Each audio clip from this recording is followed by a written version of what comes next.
C'est comment? Des menteurs pathologiques, des génocidaires, des sanguinaires qui pensent que tout le monde est comme eux. Avec leur discours de haine, discours génocidaires, ils croient que tout le monde doit parler d'eux. Ah non, non, non, les Banyarwanda, non, les Tutsis. C'est faux, oubliez cette histoire-là. Ceux qui sont morts au Rwanda sont des Hutus et des Tutsis, tous ensemble. Arrêtez votre stupidité au Congo démocratique. C'est la fin d'une histoire. Je vous l'ai dit, je vous ai toujours dit et je sais de quoi je parle. Let me ask this directly, Mr. President. Today, on the 3rd of February. Laissez-moi vous poser cette question, Monsieur le Président. Le 3 février, the 3rd of February, l'année passée, nous sommes aujourd'hui le 9 février. Ça fait une année, la question est posée à cet individu de très mauvaise qualité. Suivez la réponse. Does Rwanda currently have any troops at all in Eastern DRC? I don't know. I don't know. C'est ça un commandant suprême. Imaginez-vous que c'était Tshisekedi. Qu'on demandait, Monsieur le Président de la République, Félix Antoine Tshisekedi Tshilombo, est-ce que vous avez quelques militaires qui sont à Kisangani ou bien qui sont à Rubavu? Je ne sais pas. Tous ces journalistes inutiles traîtres de la République allaient parler sans fin. Comment un commandant suprême? Il ne sait pas. I don't know. C'est ça, il est là. Votre criminel, bandit de grand chemin, il a dit, droit de le dire, en train de mentir. Regardez-moi les yeux de cet homme-là. Un menteur qui dit que je ne suis pas là. Mais l'ambassadeur a dit que vous collaborez directement avec eux. Ce sont vos collabos. I don't know. You're the commander-in-chief. Le gars pose la question. You are the commanding chief. Comment tu peux dire ça que you do not know? Oh, il y a des choses que moi je ne connais pas aussi. Hein. Merci.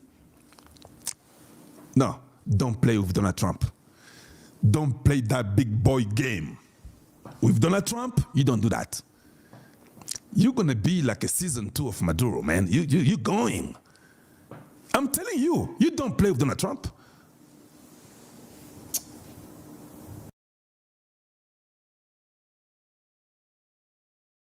Yeah. There are many things I don't know. Let me.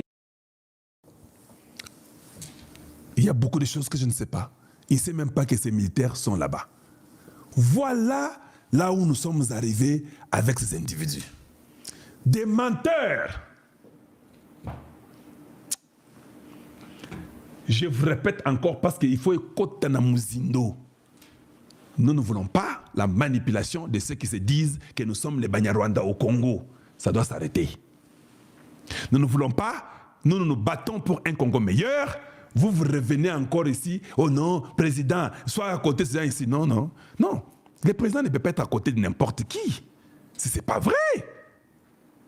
Vous jouez de Tshisekedi, vous ne connaissez pas Tshisekedi. Donc vous pensez Tshisekedi comme votre ami. Hein? Donc vous jouez de lui. C'est du n'importe quoi. Nous nous battons, vous fouillez. Quand il y a la victoire, oh, monsieur le président, il y a un peu les Banyarwanda ici. Est-ce que vous pouvez les voir? Et puis arrêtez vos trucs là de Banyamulenge. Il faut changer, il faut dire des Banyarwanda. Il faut être clair. Les Banyarwanda, il peut être congolais, mais les d'origine rwandaise sont les Banyarwanda. C'est simple. Ce n'est pas une discrimination. C'est normal, c'est la vérité. Vos Banyarwanda là. Suivons un peu. Ça, c'est sur France 24. Qu'est-ce qu'on nous dit? Selon nos confrères du site Africa Intelligence, les autorités de Kinshasa et Washington s'interrogent sur les probables circuits financiers d'une association américaine et influente au sein de la diaspora Banyamulenge, autrement dit les Tutsis congolais en RDC. Selon cette enquête, cette organisation servirait à soutenir des milices communautaires Banyamulenge dans la province du Sud Kivu. Comme Bango est à TV5. Ce n'est pas le discours de haine, ce n'est pas la discrimination. C'est TV5. Les Tutsis congolais soutiennent les Banyamulenge. Ces Tutsis congolais qui sont aux États-Unis, ce sont les Tutsis congolais que vous faites mettre une photo avec Tshisekedi. C'est lui qui a organisé ces trucs-là. Si je vous arrête, j'ai dit, c'est lui qui a organisé ça. Tu as un mauvais esprit, tu as besoin d'une délivrance. Le Congo ne peut pas chaque fois dans les mêmes bêtises. Donc vous là, comment Dieu vous a créé? Je vais d'abord savoir. Les mêmes méthodes qui détruisent le Congo, après 10 ans, après 20 ans, après 30 ans, après 40 ans, 50 ans, 60 ans. Après 30 ans, 40 ans et 50 ans, vous faites toujours les mêmes bêtises. Un peuple ignorant. Oh non, je suis ministre, oh je suis député, mais finalement c'est quoi? Donc, vous avez entendu, hein? Ce sont ces tout Congolais stupides d'origine rwandaise qui font la collecte d'argent en Amérique pour soutenir ceux-là qu'ils appellent les Banyarwanda ou le Banyamulenge, pour faire soutenir les milices locales. Et on tue nos mamans, on viole nos femmes, on tue nos papas, et vous venez nous dire après que non, vous savez quoi, nous devons vivre ensemble. Non, non, non, non, on ne vit pas avec un violeur, on ne vit pas avec un génocidaire, on ne vit pas avec les médiocres. Maintenant, ça vous enchante un peu, je pense. Est-ce que ça vient de moi? Ça vient d'un Mundele. Oui, Mundele, ça ne vient pas de moi. La communauté Banyamulenge installée aux États-Unis, précisément au Texas, à Dallas, ils soutiennent les Touanero qui sont dans les Sud Kivu, qui tuent nos frères et sœurs. Les Hibous ont repris partout là-bas. Nous avons repris ça. Minembwe est repris. Et nous devons mettre un état dur, un état de fer. Bouzo Banabiso Yakozlakaka très gentil, Kosekana Batouana et consort, il faut que ça s'arrête. Vous avez besoin de quelqu'un qui doit vous dire la vérité. Cette personne-là, c'est Kalo Jean Moulumba. Je suis avec vous, hein. Serrez vos ceintures. Je dis bien serrez vos ceintures. J'ai 3 cerveaux et demi. Je n'oublie rien. Vous venez vous tuer un peuple, vous supportez les ennemis de la République, et puis vous vous proclamez Congolais. C'est quel comportement ça? C'est quelle habitude ça? Donc, désormais, il faut oublier. Nous ne voulons pas un gouvernement, oh non, oh, dans ce gouvernement-là, on n'a pas mis les Banyamulenge. Quand vous étiez venu au Congo pour vivre fuyant la guerre de chez vous au Rwanda, ou bien vous êtes venu au Congo pour commencer aussi à diriger au Congo. Votre chance vous a été donnée, vous avez montré combien vous êtes diabolique et ça ne se répétera plus jamais. Hey, vous êtes des hypocrites. Vous soutenez Paul Kagame et tous ces milices étrangères qui tuent au Congo démocratique. C'est ça la vérité. Vous causez de ça dans vos maisons. Vous en parlez chaque fois. Vous croyez que nous ne sommes pas intelligents. Tout ça va m'embendre. Bon, moi, tout ça va m'embendre, comprendre de l'autre côté. Tout ça va m'embendre. Tout ça va m'embendre. Ngana ebisabino. Ngana zlaka déjà éveillé dans l'ibouama nangayi. Boss kana bisode. Boss kana bisode. Bien aimé, mais vous là, vous ne tapotez pas. Ngana monique na bossa mystique. Émission P, il faut y aller ici là. Je comprends pas. Donc, comme on n'a pas assez de temps, vous avez entendu tout. Ils soutiennent les gens qui tuent nos familles, ils les soutiennent. Et nous avons tellement beaucoup de médiocres et les gens ne comprennent même pas ça. Je vais mettre Jean-Pierre Bemba une fois de plus pour Bolanda Boyoka. Je mets Jean-Pierre Bemba pour vous. Suivons un peu. À notre population, c'est qu'aujourd'hui, plus que jamais, nous devons garder l'unité entre nous. Plus que jamais. Et je vais vous dire... Nous devons garder l'unité entre nous plus que jamais. Vos bêtises là, on vous manipule comme des petits oiseaux. On vous manipule comme des petits enfants. Une communauté étrangère, une diaspora qui vient chez vous et qui veut vous faire une loi. Et vous tombez dans les jeux. Et quelques stupides comme les Nanga vont aller rejoindre les ennemis de la République avec les Cholés en train de défendre les bêtises, les mensonges. Et notre gouvernement ne les arrête même pas. Monsieur Kadiobé, merci beaucoup pour les dons que vous nous faites. Ce n'est pas quand même sérieux. Et les gens font même les débats. Les gens font les débats. Oh non, moni nengeza boye, bazaka pe ba Congolais. Kanga munoko na yo. Un Congolais est celui qui respecte les lois de la nation. Vous les faites, vous passez à la barre. Et vous devez apprendre à respecter un peuple. Je vous dis, je suis républicain. Je supporte la vie à 10 milliards de pourcents. Je n'accepte pas, je ne tolère pas les bêtises. Je vous dis, nous voulons un gouvernement de peu de temps. De peu de gens, je voulais dire. Pas un gouvernement de 10 milliards de personnes. Une catégorie de gens capables de travailler, nous donner les résultats qui suffisent. On ne peut pas aller, oh non, ce côté, province, il faut taper, nous avons 26 provinces. Des histoires stupides et inutiles. Vous pensez que votre nation va aller de l'avant avec des histoires comme ça? Dites-moi, comment vous allez développer votre pays comment? Parce que vous allez même aller prendre les bourriques des 26 provinces, parce qu'il faut représenter les 26 provinces. Alors, si cela est le cas, remettez nos 9 provinces. Alors nous verrons comment les gens vont dire on n'a rien pris dans notre province. Remettez 9 provinces. Tout ça, c'était l'idée de balkaniser le pays. C'était l'idée de nous diviser. Vous allez dans les Kasaï, vous coupez les Kasaï en 70 morceaux. Quelle est l'intention derrière? Vous partez au Bandundu, vous divisez le Bandundu en 66 morceaux. À l'Équateur, vous divisez l'Équateur. Province orientale, tout ça. Mais finalement, il n'y a que les Bakongos qui étaient intelligents qui avaient refusé qu'on puisse diviser leur province. Les autres, là, pamba. Oh, funga mukinyo mwako mitakupona mutu pamba. Diviser ce qui en combien de morceaux de Katanga en question. C'est quoi ça finalement? Nous devons apprendre à voir les bornes. Ça, nous ne dépassons pas. Il faut que nous puissions éduquer les peuples. Il faut commencer à faire une éducation de la nation congolaise. Ces bornes-ci, nous ne dépassons pas. Nous devons gérer et diriger le Congo avec des lois que tout le monde doit respecter. On ne peut pas diriger le Congo avec la coterie tribale, avec les gens de ceci, de cela, avec les communautés. Ça ne marchera pas. Nous reviendrons encore après 10-15 ans pour faire encore d'autres conclaves. Il faut que Tshisekedi mette fin à cela, qu'il ramène la paix, que le Congo soit dirigé comme les autres nations du monde, qu'on voit les investissements des Américains, que les Congolais aient du travail et que nous puissions avancer vers l'avant. Point final. Suivons Jean-Pierre Bemba. Les gens ne comprendront pas aujourd'hui ce que je suis en train de dire, mais dans quelques années, ils comprendront. La chance que nous avons aujourd'hui, c'est d'avoir ce président, Félix Tshisekedi. Pourquoi?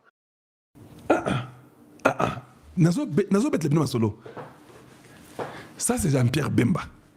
Vous connaissez, tous nous savons. Jean-Pierre Bemba, naturellement, c'est un orgueilleux. Il n'écoute pas, il est têtu. Vous savez ça, non? Je vous dis, nous savons tous qui ne connaît pas Igwena Kongo-Kuna. Un têtu qui ne comprend pas, qui est bizarre. Il veut seulement ce que lui dit et tout le monde connaît. Cet homme-là, il vous dit, hein, vous me donnerez raison un jour. Nous avons la chance. Bemba, l'orgueilleux, il dit, nous avons la chance d'avoir ce Moulouba Tshisekedi le président. Mais n'oubliez pas que Bemba était avec Katumbi. Bemba a la campagne à l'américaine avec Katumbi. Vous avez oublié ça? À Genève, ils ont fait, Bemba dit, on va tout faire pour que Tshisekedi puisse quitter. Dieu est venu à l'oreille de Bemba lui dire que, hey Bemba, celui-là est votre frère. Kebaka Nabakoteri Nyonso Bozo Nzinga Nzinga, il est votre frère. Va, rentre à la maison. Va aider ton frère. Bemba va.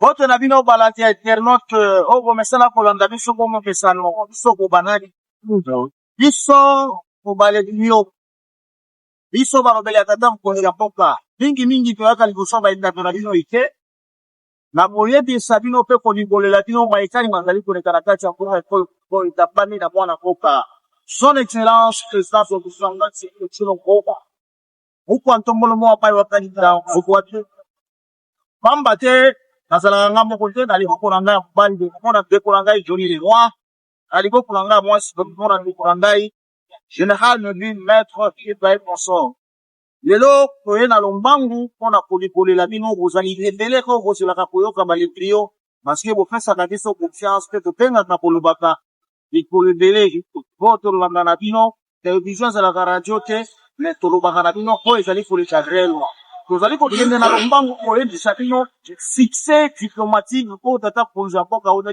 kosala na tine oyo babengisaki na États-Unis na kosongisa maloba epai ya ndeko na ngai Johnny Lemoire oyo alimbolela bino po nde eloko motuya po ezalaki na actualité même sur le plan mondial bajournaliste nyonso bakambele blaki korake na Washington 2 mois après signature de paix avec les États-Unis. Merci beaucoup, Stewart, au frère demain, ton petit mbote, la balade sur le trio, au moment de l'eau, présence, il y a maître de but. Autre, ça qui dit non, Azaki na, mission belé, les lois ont gagné mission. Tokolo Belapino, les lois, c'est pas l'étilé, au Salamakina, niveau États-Unis, c'était le dégéné diplomatique. Bisika, oyo, mokonza, boka, pati, mettons, aigle de père et de mère. Autres allez ko saluer maman Marthe parce que maman Marthe a boté la biso. Moi na mobile bazali ko benge pas Donald Trump, un homme brave et courageux. L'homme oyo azalaki à la une, azalaki dîner déjeuner diplomatique. Ezalaki mokonza mboka Fati Beton aigle de père et de mère. Otolobi ki azali na mandat te me kasi azali na mission divine pour na boka na biso. Tokolobela bino makambo nyonso elekaki na déjeuner diplomatique. En dehors d'un déjeuner diplomatique, tokolobela bino projet, il y a plus de 12 millions de dollars. Les projets bazali kobenga projet Volt, c'est-à-dire projet Volt, c'est-à-dire en anglais, mais zali koloba en français, le grand coffre-fort oyo américain malingi basala na ezali République démocratique du Congo, deal économique entre le président Donald Trump, le président le plus puissant, et notre président Félix Tshilombo. La parole n'est pas à mettre en œuvre, à toi d'apporter. Merci beaucoup, Ndekonanga et Johnny Lenoir, peuple congolais. Tous on peut se dire merci mingi parce que Bolanda qui parle comme ça lobby. Oyo ezali nandenge tolobaka alaine. La communauté internationale et internationale, Miss Nabango, est traquée dans la République démocratique du Congo. Oh, yo lelo, azali kosala, fierté, ya monde mobimba. Ndenga Félix Antoine Tshisekedi Tshilombo lobaka. Que, République démocratique du Congo, lelo, eza lokola mwasi ya kitoko, mwasi ya malamu. Mutu nyonso, kango mwasi ya modele wana azali koleka batu nyonso, bakozala na attention na bango, fixé, et pas na ye. Lelo yo qui pouvait s'attendre que République démocratique du Congo va dékonangaï et soit ça la fierté ndenge tobanda koloba pa voyage ya chef de l'état Félix Antoine Tshilombo ezalaki ba voyage ya pambala te ezalaki voyage oyo azalaki na kati ya recherche ya kimia tolenge nini ekoki kokota na République démocratique du Congo à tel point que lelo yo kolanda kibino nyonso bandeko basi bavandi déjà kokota na développement. Le président de la République ya États-Unis d'Amérique va convoquer Obabengi Tejene. Il a fallu la République démocratique du Congo à aller représenté par le président de la République Yomoko Félix Antoine Tshilombo. Na kati ya Tejene wana makambo elobama ki ebele développement kimia sécurité ya mboka na ba oyo tobengi ba partenariat na ba forme nyonso y compris oyo tozali ko reconnaître na mboka na biso République démocratique du Congo onani parce que na République démocratique du Congo azali na pomengo na biloko nyonso oyo ba mboka nyonso wana bazali koluka comment parvenir aussi à intégrer les partenariats la zone qui na réforme na mboka. Merci Ndekorangai, Maître Neville, merci Ndekorangai, Johnny Lenoir.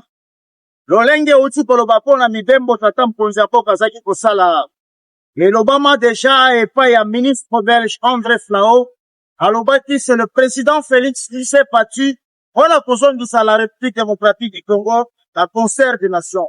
Parce que, na 18 ans ya mutu ya mandef, la République démocratique du Congo, ezalaki représenté par le Rwanda, ezali kamba kobombate, pambate même forêt zamba na biso, ezalaki représenté par Ndekonatiso ya Ngambo, Sassou Nguesso.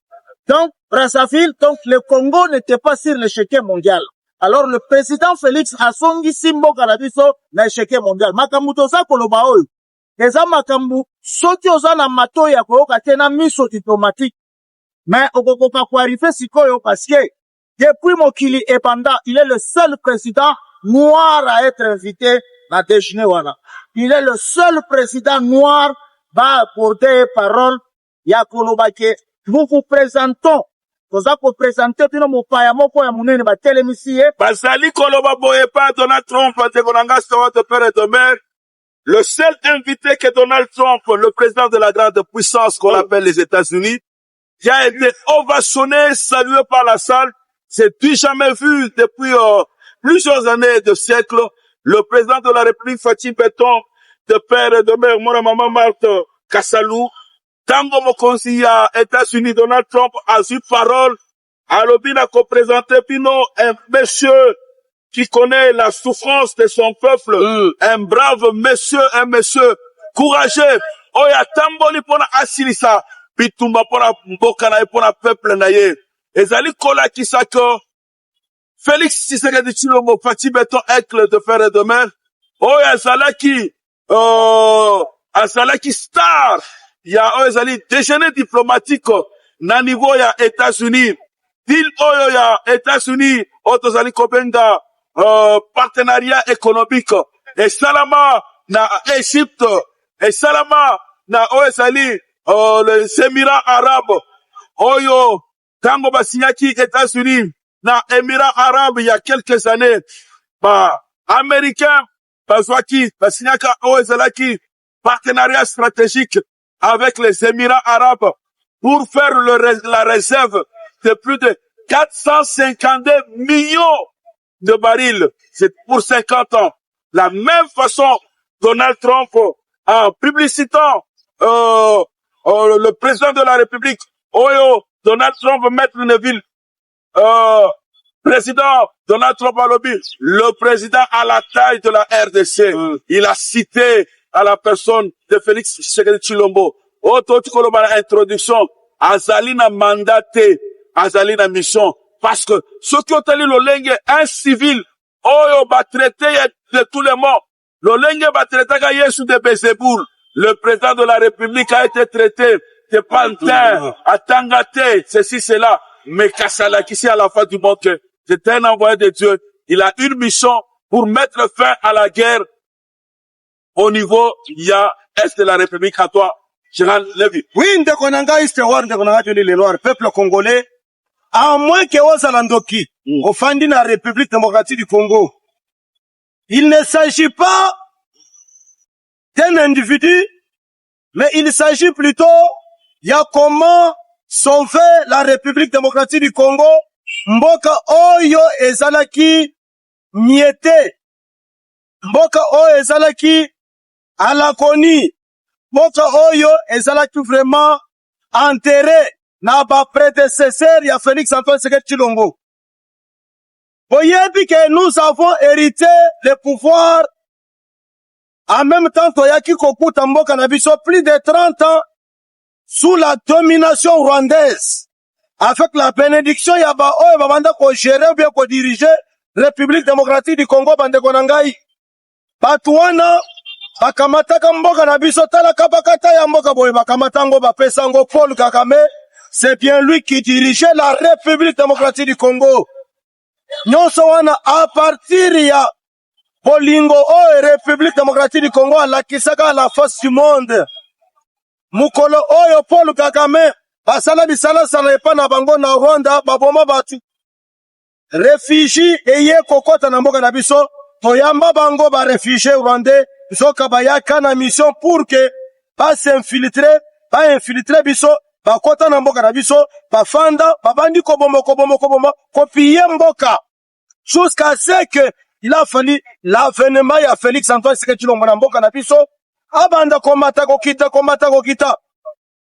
to betalaka na ba soi-disant opposant na mboka na biso babanda koloba ke non oye komi leko mususu kotambola nzoka mboka ezalaki na maboko ya bato mususu lelo yo qui pouvait s'attendre les États-Unis d'Amérique oyo à l'époque kambamaka na ba Bill Clinton ba Hillary Clinton ba George Bush consort ba twana nyonso babanda ko soutenir Rwanda mais nzambe alalaka te eloko nyonso eza na ngonga nango lelo yo bomoni mboka ezongi na maboko à tel point que le président des États-Unis d'Amérique a reçu le président de la République Félix Antoine Tshisekedi Tshilombo au milieu ya ba président pe ba dignitaire mususu ayebisi bango ke ozela na yebisi bino nazo senga mutu songolo pa la président République démocratique Congo atelema toyamba ye ona kokolisa ba partenariat nazongisa na malopango na mboka nalingi naloba boye ndeko na ngai maître de ville yoka maloba ya Donald Trump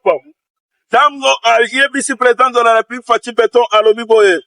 Nous sommes en face d'un grand monsieur. Un monsieur qui connaît les souffrances de son peuple. C'est un homme brave. Je sais ce que vous endurez et je sais c'est très difficile. Il fallait faire de va et vient. Mais vous êtes un homme brave. Et c'est un honneur de vous avoir avec nous, c'est-à-dire avec les Américains. Nous avons signé le plus grand deal avec le Congo. Vous savez, le Congo, c'est un pays magnifique. Ça, ce sont les paroles de Donald Trump. Avec beaucoup de richesses. Et nous avons signé le plus grand contrat avec les entreprises américaines qui vont y aller. C'est-à-dire que l'entreprise wana ekoya na RDC. Tango wana RDC, États-Unis a sécurisé ba territoire, ba province nyonso. Tango ba entreprise wana ekoya na RDC, dekolanga mettre na ville, eko créer ba entreprise. Tango ba entreprise wana ba koya na RDC, ba entreprise wana ba kofuta pa kokoto zali kobenga impôt. C'est-à-dire que il a fallu par la sagesse du président de la République, Fatou Beton aigle de père et de mère, moi la maman Marthe, semble a inspiré yé. Atali sur le plan militaire, atali que nos infiltrations et cela qui m'a cassé. Atali que prédécesseur naye, Kabila Kabange de son vrai nom Kanambe, a infiltré qui armé la biso, nande konaye, les criminels Kagame. Mais kasi Zamba pesi boanya, et pas à président de la République, na pesi bino ba richesse, na pesi bino cobalt, na pesi bino cuivre, na pesi bino manganèse, na pesi bino lithium, na pesi bino otozali kobenga les eaux tous. Oyo ekomemela biso bande oranga sewar na maître de ville ekoki komemela biso lisusu bitumba ya mai parce que le loko oyo mai ezali une des grandes richesses. Mais kasi bokonzamboka Fatou Beton aigle de père et de mère sewar de kolanga mwana papa colonel alobi lokola armée ezali déjà détruite infiltration ezali na kende sur le plan diplomatique pour la sagesse le loko oyo le deal du siècle, le partenariat économique du siècle, l'olenge Égypte salaka, l'olenge ba Émirats Arabes Unis, ba salaka lelo baza développement, na mikolo ezali koya, pour comment na makambo osalema na ba entreprise américaine, o ba koya, awa na poka RDC, pour na ko installer ba entreprise na bango, na songe sili maloba pour na ko bakisa, de Konanga Stewart, de père et de mère. Merci mingi de Konanga Jolie le Noir. Merci mingi de Konanga Jolie. Bambate, baibo kape, baie foro, boko landaka biso. Maemanso Jolie le Noir out web sabino. Ezali maero tatam konjamboka zaki komata bokita. Bokende kolobake. Komata bokita, ngai nde nazali ko représenter Congo. Et le Congo ezali pays solution.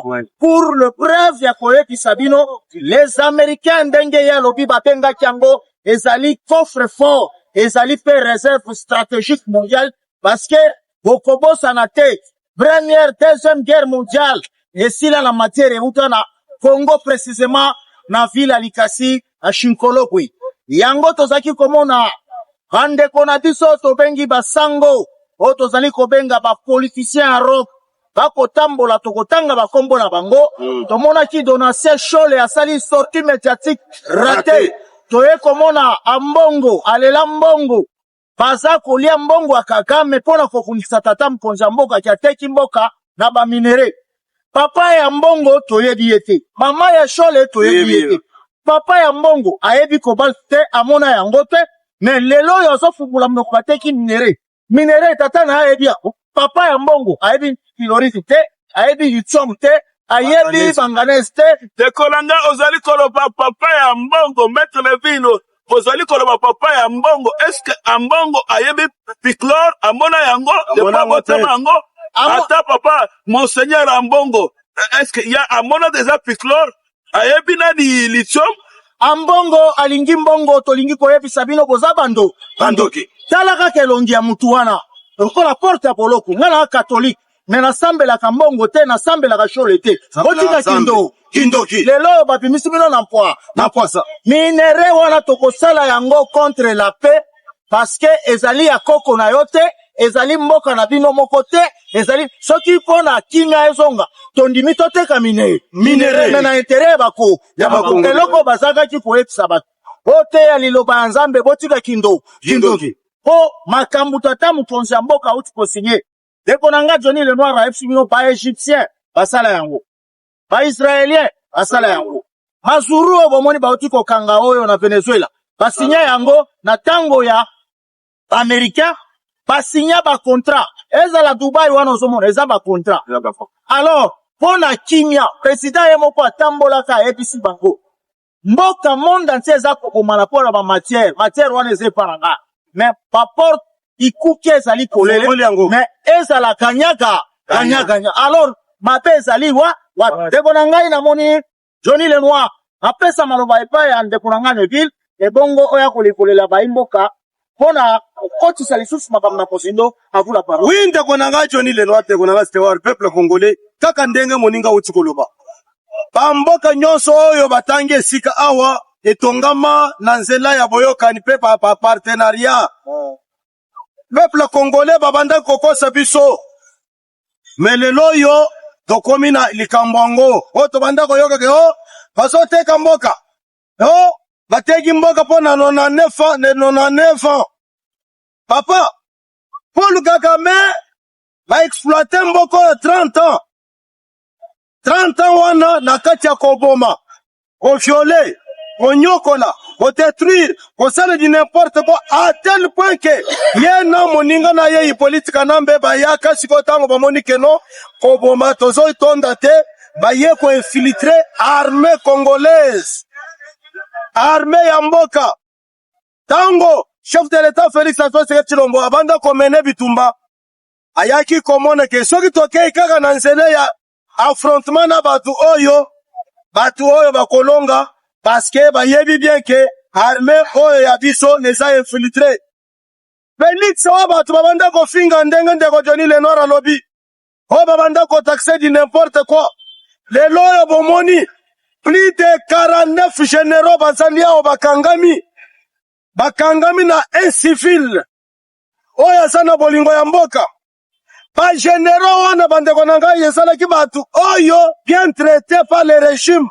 Mais ba traître basali nyonso pour que mboka oyo bakoko na biso batikele biso ekende na maboko wana. Il a fallu diplomatie à chef de l'état pona kozonga na makambo ezoleka. Diplomatie et convaincre mokili mobimba. Holandi Paul Kagame alobi. Parce que on est tous benga ngote ça meya culpa. Paul Kagame alobi que comment expliquer président de la République démocratique du Congo azali traité par la communauté internationale lokola bébé na bango les chouchous na bango alors qu'à l'époque Paul Kagame azalaki traité bisika nyonso ndebo moni to salitil na États-Unis d'Amérique to signé ba signature na batuana pour que kimia ekota na mboka na biso bande ko ngai soki mutu aye kosi bino ke o bakamati mboka bateki bakamati minere bateki ndenge baswadi sa opposa bayake pa na bino kokosaka bino te ezali boyokani entre République démocratique du Congo na États-Unis d'Amérique na ba pays mususu ba sepeli ko investir na mboka na biso pour que basi se biso bitumba likambo ya États-Unis d'Amérique ezali na lifalanso bien na lingala facile sa lokola mutu moko beta kabino kaka il a fallu to luka pomba moko boye aya ete biso pour que to bando ko beta pe mutu wana ndebo moni États-Unis d'Amérique bakoya na mboka na biso bakoya ko investir na mboka na biso bande ko na ngai pour que pas soutenir biso dosiri se bitumba ba congolais pas so misala ba société wa sana États-Unis d'Amérique wana e awa pas futa bampaku pas soutenir peuple congolais pour que biso ke deriboso na zone sur le pamana mboka. Merci beaucoup Stewart de père et de mère tolingi tolo baboye ko ezali partenariat économique Sabino Makambo ya Volt ezali coffre fort. Les États-Unis ont engagé plus de 12 milliards de dollars pour investir dans les minéraux stratégiques. Pour rappeler, Bino ezali bitumba entre les États-Unis et la Chine. Parce que les États-Unis ont compris que la Chine est venue en Afrique pour conquérir marché ya ba minéraux stratégiques et puis ba marché ya otozali kobenga ba minéraux critiques. C'est pourquoi États-Unis a l'obité en marche ya ezali la configuration géopolitique internationale par l'obité. L'Olenge président de la République de la République démocratique du Congo, Fatou Beton Aigle de Père et de Mère, a yeli biso ezali deal oyo, biso tondimi deal oyo, toko sécuriser ezali est de la République démocratique du Congo, toko silisa bitumba ezali na est de la République du Congo, toko ki ko rassurer peuple congolais balandinyo so ya letrio que bitumba ya est de la République démocratique du Congo etikali déjà dans le passé. Lobby démocrate, tolo baba Bill Clinton, tolo baba Obama, ezalaki na ba mafieux, de batunyo so ba américains, certains sénateurs, o bazalaki ba démocrate, bazalaki sima ya Kagame, le criminel, pendant plus de 30 ans. Lelo o ekobi reconfiguration géopolitique avec le deal, le partenariat économique. L'homme le plus puissant de l'Afrique centrale, l'homme le plus puissant, Serge est comme président de la République Fatou Beton Aigle de Père et de Mère. Tolingi toyembi sa peuple congolais, balandi nyoso. Président mon côté na monde, a signé na ba américain, et pour un kolobakeno, 2028, président Tshisekedi Lokuta. 2028, élection exatée. Donc, on change la constitution. Donc, on commence à avoir un mandat il y a 7 ans. Parce que le président de la République règle de Père et de Mère a sali na mandaté, a sali na mission difficile. Pourtant, la Lolenga ni bitumbe, c'est là qui plus de 30 ans, Moutou a utilisé diplomatie. Les lois diplomatie, et sali que les criminels pour Kagame a sali isolé. Crise économique et continue na Rwanda. Ba partenaire nyonso bazaki sima ya Rwanda. Boyoka ki ke président de la République Fatou Beton, pourquoi tombolo mai, mwana maman Marthe, autaki ko signé awa, la semaine passée, a signé na Émirats Arabes, na Qatar, ezali kabakata ya partenariat économique.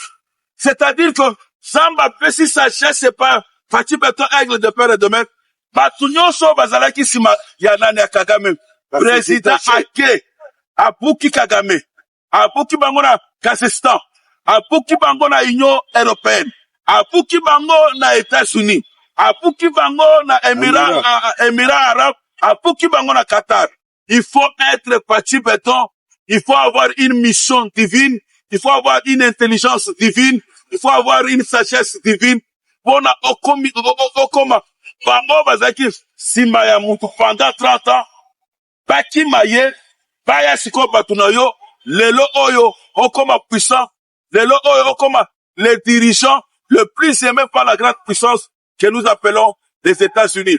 Lelo o pavana pesa parole et pas de Oranga Sewa, parmi les entreprises américaines, baotiko somba o ezali, une grande mine, bakola na Lubumbashi, la Chemaf, précisément, la commune Yaroshi, une mine qui a beaucoup de richesses à toi, Dewa. Merci mingi Ndekolangai Johnny Lenoir, merci mingi Ndekolangai Général. Awa tozali kolobela makambo ya nkita, o ezali kotala boka na biso, bamba te, ba makambo ina ebandi lelo te uta bokoko na biso, ba bazaki kotambola na bamboka, na panza bozaki komona uta bakoko na biso bazaki kobenga yango trok. Seke fina na mboka na bino bozoka na mumbwa, biso tozala na sukali. Tokokoma marché commun, o bapesi sukali biso topesi mumbwa. O bapesi kuba biso topesi boy. Bapenga yango trok. Ezala de yango bangi partenariat ya gagnant-gagnant. C'est-à-dire bango basala bitundeli. La kokoko kosilisa mitupa. Biso tozala na kidoko ekosala ke bakoma lisusu makasi par rapport à batu batako likakokisa bango po ba zwangwende na bango. alors biso tolobi alors comme dino boza ba pomba ndenge ndeko na nga alobaki biloko yango oyo ekotela biso kimia na yango bomoni kimia ekoti na kati ya mboka na deal oyo baza kobenga partenariat gagnant-gagnant réserve stratégique mondiale ya monde ezali RDC nde esilisa guerre oyo ya deuxième guerre mondiale na uranium ntango akoloba bapylorique batanzaniak ezali tozali na plus de 34 gigatonnes oyo ezali na forêt na biso oyo ezali kosala ke réchauffement climatique ezala Congo c'est un pays solution mais mutu akolobela yango azalaki te me mwana mboka Félix Antoine Tshisekedi ekufaka bato etikalaka bato mutu amandefu azalaka papa na ye alobi soki nalobi ezonga na Rwanda bokomona nga mabe me akozonga na Rwanda ekufaka bato ezongaka bato mwana nko eza koyi lelo Félix azongisi na Rwanda te azongi na Rwanda te akokende okende te akeito ale général wi ndeko na ngai akei na ye kaka ndenge boyoki wana bolandaki meme lobi oyo tobengi bapantin babililingi ya pamba balobi ke non bitumba esili. Nous sommes obligés à conjuguer cette fois-ci la guerre dans le passé. Recule. Bango babanda koloba ke tozanga na faire avancer. Lelo barekile. C'est-à-dire la diplomatie du chef de l'État Félix Antoine Tshisekedi ndeko na ngai Stewart ndeko na ngai Tony Lenoir epe simbo mana yango à tel point que qui pouvait s'attendre que batu lokola congrès américain oyo ba sénateur lobby va dire sur ton abango contre Rwanda, balobi que quand bien même le président Félix Antoine Tshisekedi a outi ko signer na biso ba américain. Mais la paix ne peut jamais s'implanter en République démocratique du Congo tant que M23 saliwana. Donc, bandeko, bolanda biso to sali kwa bisabino bokanga date ya bino ya lelo oyo.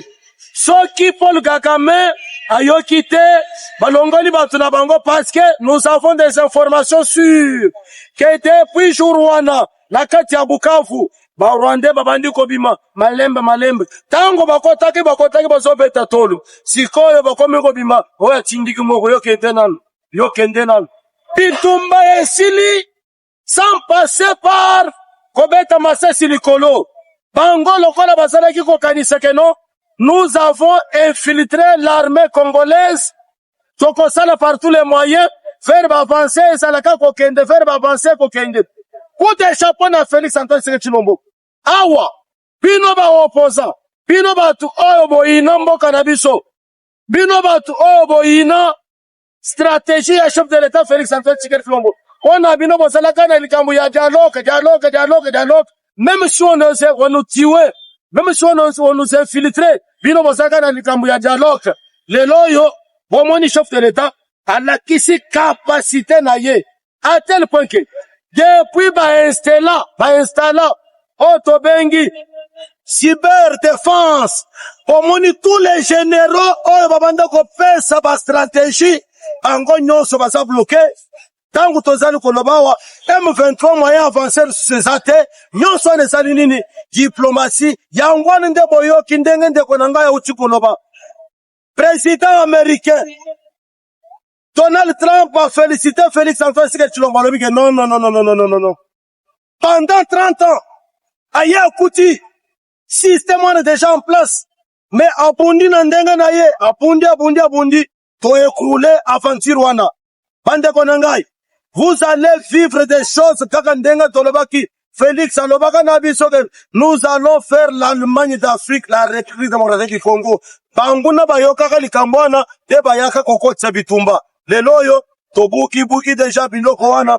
Nous allons passer par le développement de la République démocratique du Congo. Merci beaucoup, Maître Neville de Père et de Mère, le président de la République, Fachi Beton Aigle de Père et de Mère.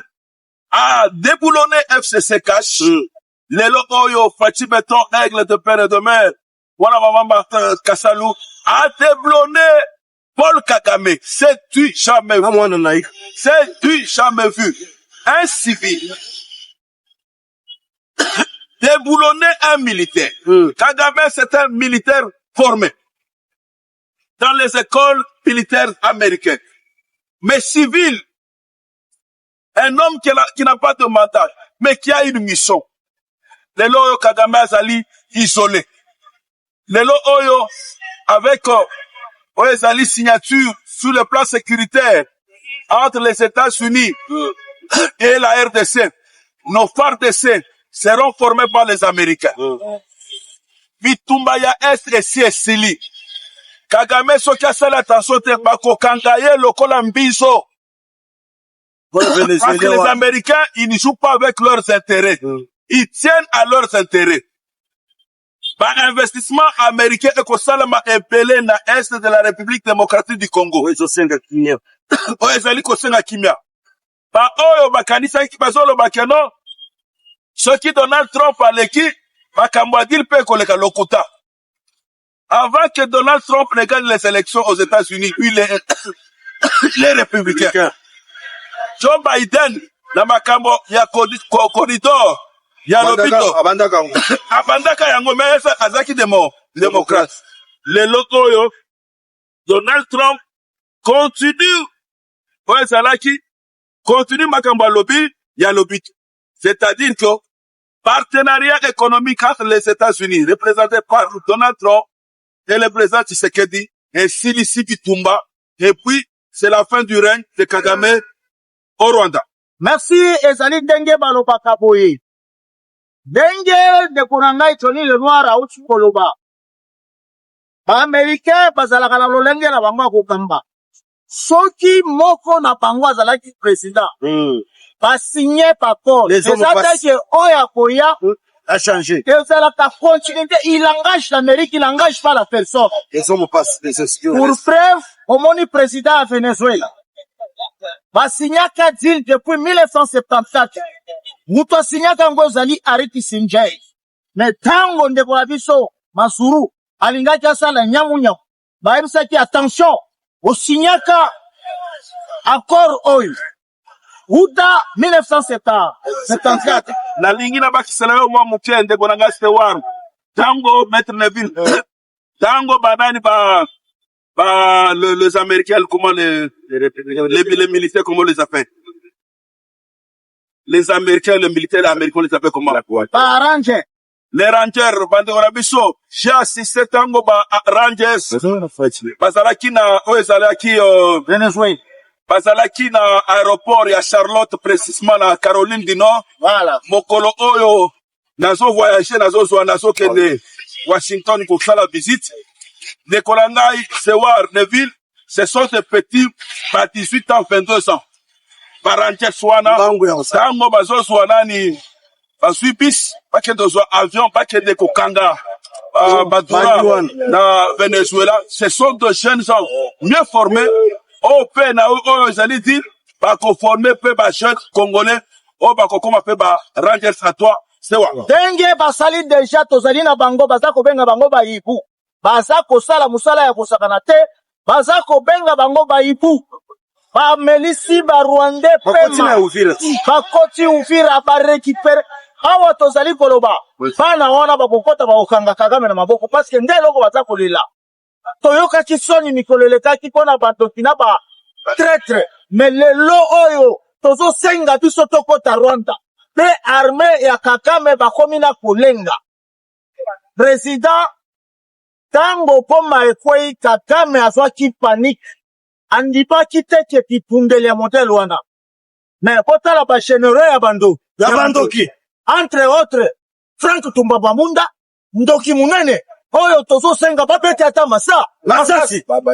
Nyama. Condamné à mort. Batu wana, monisi mboka fasi. Bakufisi batu. Bakufisi bana batu na baksto. Bana bakokete formé 4000. Heureusement bana wana. Ba formation bango moko bakokulunga na ndenge na bango na bambiskat basa ki kopesa bango mais uta lelo maison militaire chef de l'état ba charge oyo lelo commandement est comme na maboko ba police monter à FARDC ba compatriotes wazalendo donc est comme en puissance donc comme il faut conquérir et le président Trump était clair à lobby hier on est Hier wana esili mais tomoni batu ya Nzambala bake kuna bayambi bango te batie koyenga pamba. Président Félix a gagné Bitumba, a pesi kimia, dengue alataka, je suis prêt à livrer même mon corps pour la paix. Pour batanta, ata ba président américain batanta bango lokola Félix te. Na pakute ta échoué na lobi na monde entier na mutu batanta lokola président Félix. Ça c'est Mais lokola ndeko yanga Johnny Lenoir alobaki azali na mandate, azali na mission divine, soki mission ya Nzambe. Tu mukolo Nzamba kolinga ke rosala ki kotiki Kongo be. Ofanda na yo, oza molongi. Fe olongi, fe ba Congolais basali balongi. Oui, bandeko, ba Congolais pe balongi. On a conclure chapitre 1 pour que toko na chapitre mususu bandeko na ngai. Nous les Congolais, oh topona le bon côté de l'histoire avec Félix Antoine Tshisekedi Tshilombo. Nous sommes fiers parce que le lobo moni batu nyonso oyo bazalaki sima ya Paul Kagame likambo ya kokamo. Même Macron tango yambi Félix Antoine Tshisekedi Tshilombo mikolo uti koleka lobi nini. Je suis prêt et la France pour que toi accompagner yo tsusu pour que kimé kota na mboka na biso. Nyonso wana parce que bamoni la grande puissance des États-Unis d'Amérique être derrière Félix Antoine Tshisekedi Tshilombo.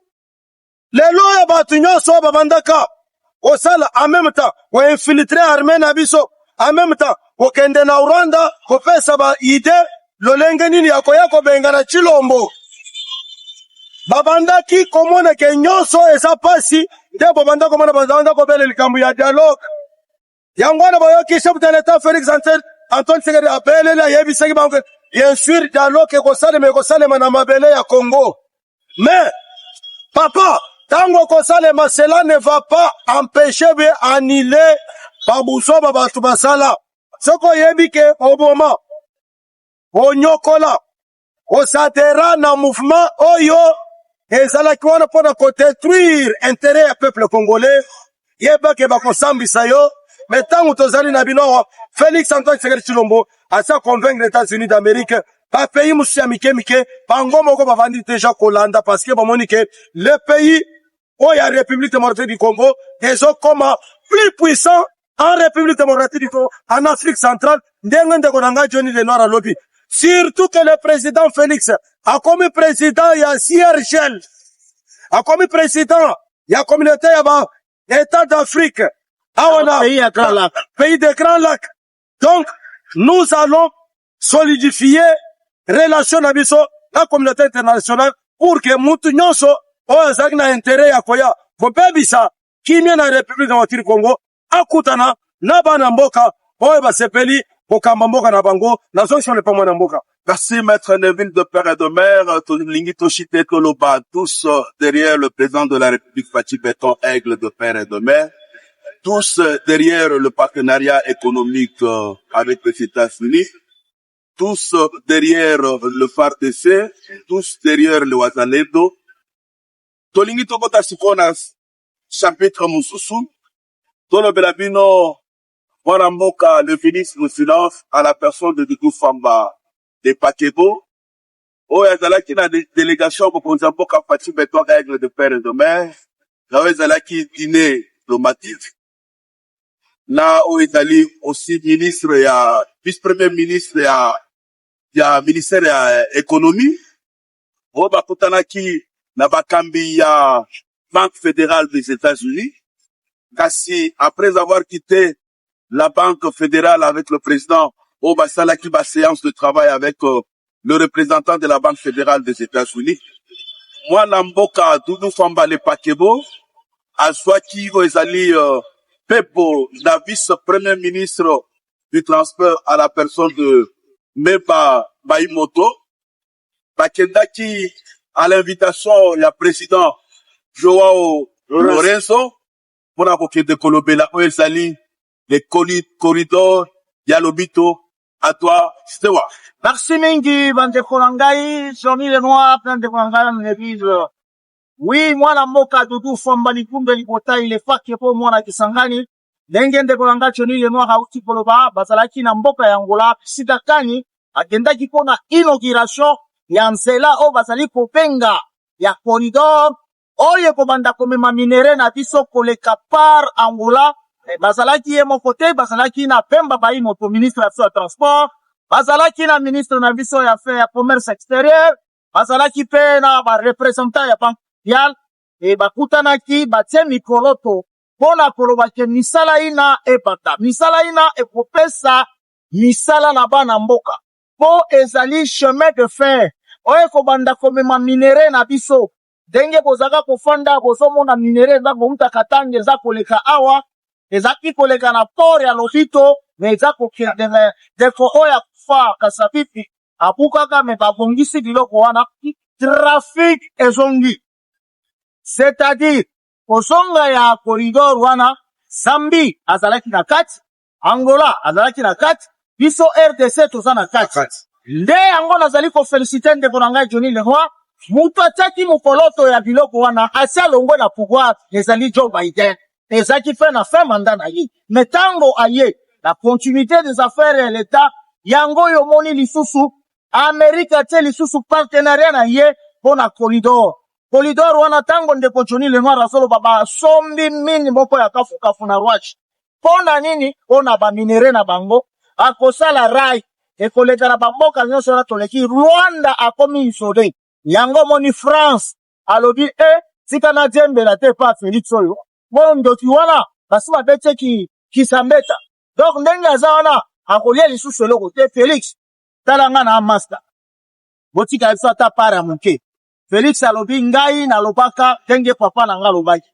oyo akozala na biso tokozala na yeme oyo akozala na biso te akotalela Congo na fenêtre oui ndeko na ngai Johnny Leroy ndeko sewar peuple congolais kaka ndenge tozali koyebisa bino le ministre des finances oyo tozali na ye actuellement c'est le meilleur outa République démocratique du Congo ezali depuis 1960 ponani parce que a bouché matusu ya oyo tobanda kobenga a rétro commission a bouché matusu ya oyo tobanda kobenga ba pourcentage ya oyo ba mafie oyo ba prédécesseur na ye babata kosala chaque fois soko basali na ba dossier ndenge boyokaka mususu pe kolobaka kotubela keno tango ba dossier bandaka koya tobandaka d'abord ko raisonner likambo ya mbongo c'est-à-dire ye moko na ba mafie na ye mais abanda kolinga kotisa bato oyo bayebi likambo wana te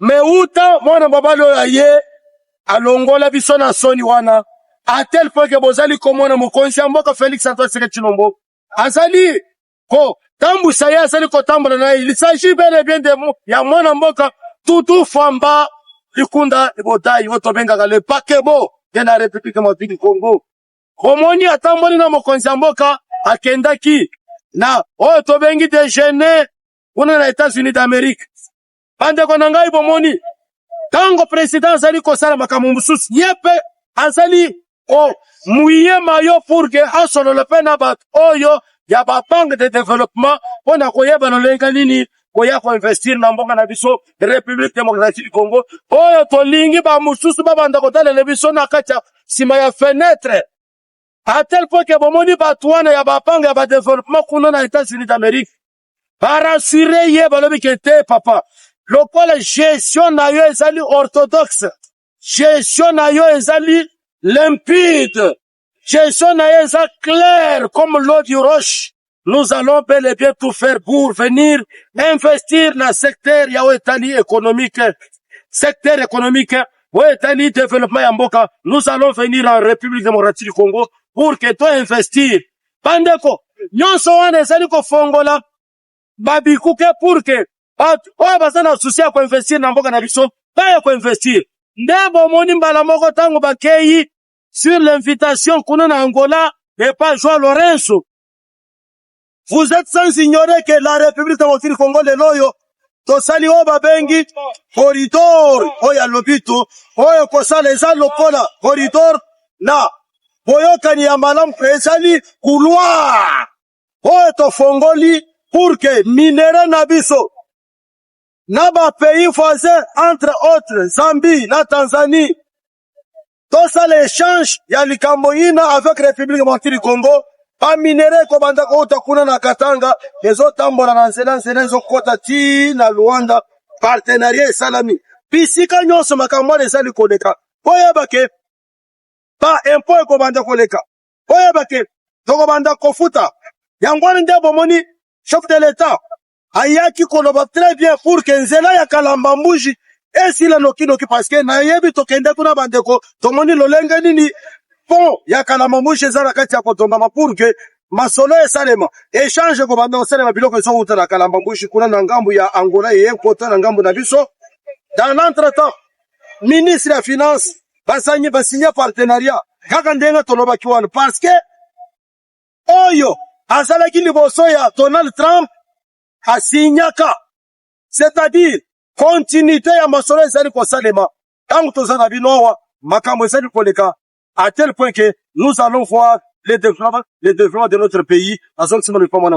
Merci beaucoup, Steward de Père et de Mère. Merci beaucoup, Maître Levin, pour bâtir que corridor, il y a l'hôpital, et pour ça, là, c'est que, jeune épelé, Bisala, et pour ça, là, c'est que, Bampako, et Futama, et pour ça, là, c'est que, le Rwanda soit isolé diplomatiquement, et pour ça, là, c'est que, Mbokanabiso, et Kendeliboso. Topesi, félicitations à mon Mboka, Doudou Famba, les Pakebo, l'homme de rigueur, l'homme des réformes dans les finances publiques, l'homme qui a amené la digitalisation et la comptabilité unique dans le niveau du trésor public, l'homme qui, tout travail dans l'impression, règle de père et de mère, malgré Bitumba Ezali na est de la République démocratique du Congo, Azali Kosala tout, na Ezali ba régie financière, tout saluer pe ba DG, nous sommes directeurs généraux,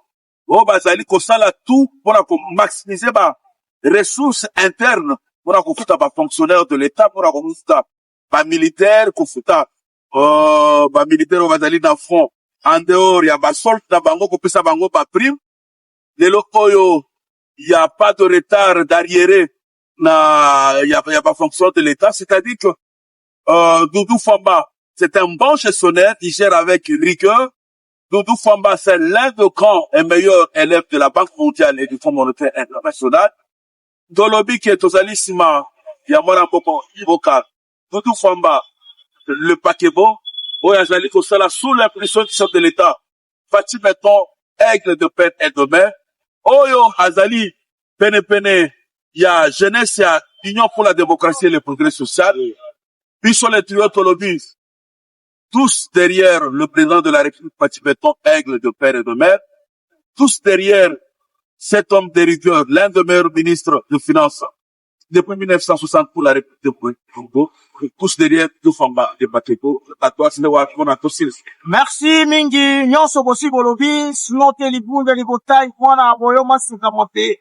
Obo wali komona fulala te, kisika nyonso susam konjambo va kupede. Aba mobilisation, coup de chapeau pour la mobilisation, surtout à partir d'année, oh, sali ke ya sala bisida zali, tozali komona tango za kokita. Ba, bende les a kopemba, asa ko la kisa solo ke, il n'y a pas une autre partie, je crois qu'il faut les partie la miso.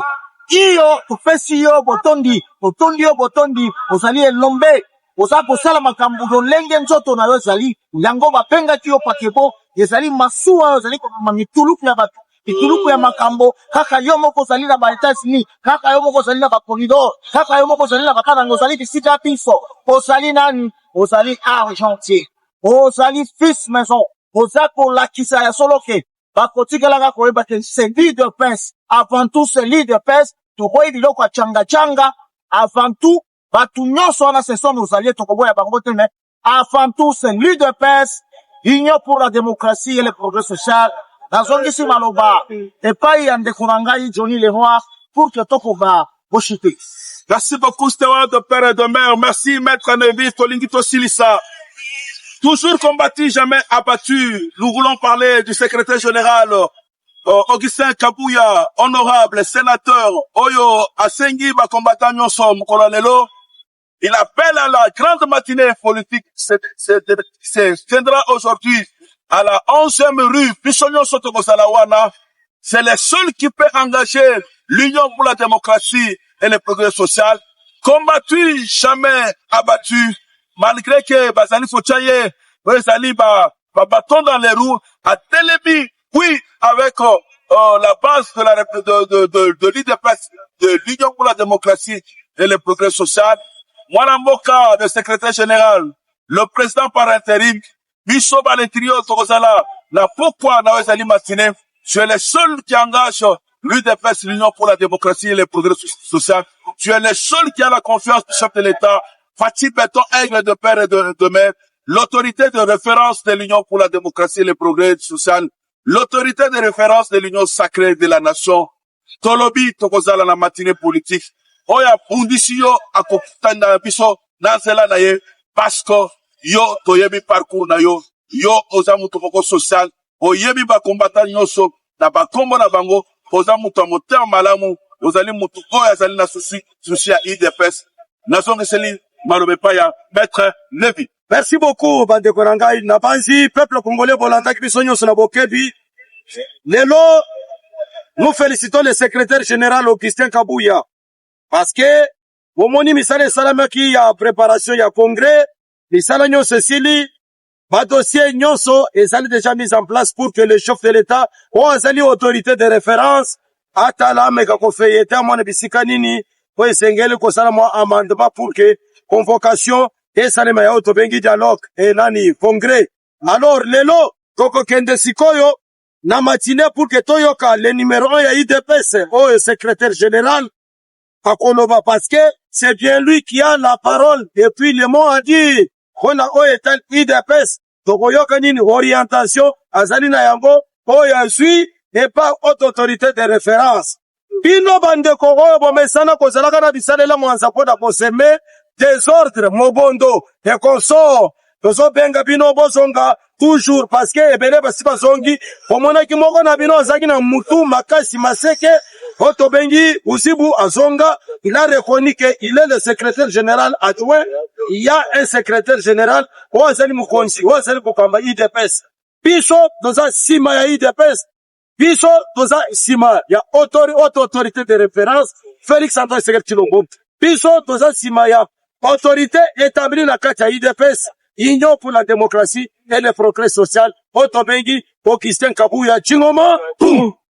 Tozali ko féliciter ye pamba tendenge bande konanga bauti koloba matine ya kafuka ko kozala lelo mais na panza boyebi plus la succès ya diplomatie ya chef de l'État to pengi bino to ya edele parce que azali push autorisé o père ko ya ko batisela biso miloko misuso le bal makina ba couloir o biso to yoka kike mais comme il engage le parti au quotidien tozali koya to koya edele to pengi bino bisika piso bozali to zala wana bombati jamais abati o basa kovenga aka 47 chingoma nazali koloba tozali kopenga unité na kati ya parti omoni makambo nyonso pa zaka koloba bato ebele bazaki popungisa parti tozaki kondimate lelo ba ibalanki bazali watu lelo tomoni ba mobondo o bakomi kokanga bango pe pa Eliezer Tambwe bazaki kozonga ndenge pe tosengi ba mobondo bozonga na palais. Et je vous donne la parole à vous Johnny Leroy.